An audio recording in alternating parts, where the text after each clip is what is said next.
دوسروں کے ستانے پر صبر۔ ایک شخص نبی اکرم صلی اللہ علیہ وسلم کے پاس آیا، اپنے پڑوسی کی شکایت کر رہا تھا۔ آپ صلی اللہ علیہ وسلم نے فرمایا، جاؤ صبر کرو۔ پھر وہ آپ صلی اللہ علیہ وسلم کے پاس دوسری یا تیسری دفعہ آیا تو آپ صلی اللہ علیہ وسلم نے فرمایا، جاؤ اپنا سامان نکال کر راستے میں ڈھیر کر دو۔ سنن ابی داؤد 5153۔ ہم سے ابو قاسم نے جریر بن حازم سے بیان کیا، انہوں نے کہا کہ میں نے امام حسن بصری سے سنا، انہوں نے بیان کیا کہ ہم نے عمرو بن تغلب رضی اللہ عنہ سے سنا کہ رسول اللہ صلی اللہ علیہ وسلم کے پاس کچھ مال آیا یا کوئی چیز آئی، آپ نے بعض صحابہ کو اس میں سے عطا کیا اور بعض کو کچھ نہیں دیا۔ پھر آپ کو معلوم ہوا کہ جن لوگوں کو آپ نے نہیں دیا تھا انہیں اس کا رنج ہوا، اس لیے آپ نے اللہ کی حمد و تعریف کی۔ پھر فرمایا، اما بعد، اللہ کی قسم میں بعض لوگوں کو دیتا ہوں اور بعض کو نہیں دیتا، لیکن میں جس کو نہیں دیتا وہ میرے نزدیک ان سے زیادہ محبوب ہیں جن کو میں دیتا ہوں۔ میں تو ان لوگوں کو دیتا ہوں جن کے دلوں میں بے صبری اور لالچ پاتا ہوں، لیکن جن کے دل اللہ تعالیٰ نے خیر اور بے نیاز بنائے ہیں میں ان پر بھروسہ کرتا ہوں۔ عمرو بن تغلب بھی انہی لوگوں میں سے ہیں۔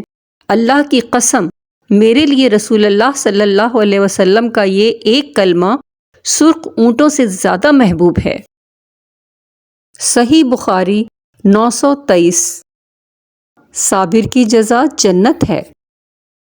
فرمان مصطفیٰ صلی اللہ علیہ وسلم ہے، اللہ عز و جل فرماتا ہے، جب میں اپنے مومن بندے سے اس کی کوئی دینوی محبوب چیز لے لوں پھر وہ صبر کرے تو میرے پاس اس کی جزا جنت کے سوا کچھ نہیں۔ بخاری 225۔ مصیبت میں صبر۔ رسول اللہ صلی اللہ علیہ وسلم نے فرمایا، جب کسی شخص کو کوئی مصیبت پہنچے اور وہ کہے کہ ہم اللہ ہی کے ہیں اور اسی کی طرف لوٹ کر جانا ہے، اے اللہ میری مصیبت میں مجھے پناہ دے اور مجھے اس سے بہتر اس کے بعد دے، تو اللہ اس کی مصیبت میں اسے پناہ دے گا، اس کے بعد اس مصیبت کے بدلے اسے نیکی عطا کرے گا۔ مسند احمد 27۔ انسان نے کہا، شاید یہ تکالیف اور مصائب کبھی ختم نہ ہوں گے۔ جواب آیا، وَاتَّبِعْ مَا يُوحَىٰ إِلَيْكَ وَاصْبِرْ حَتَّىٰ يَحْكُمَ اللَّهُ وَهُوَ خَيْرُ الْحَاكِمِينَ۔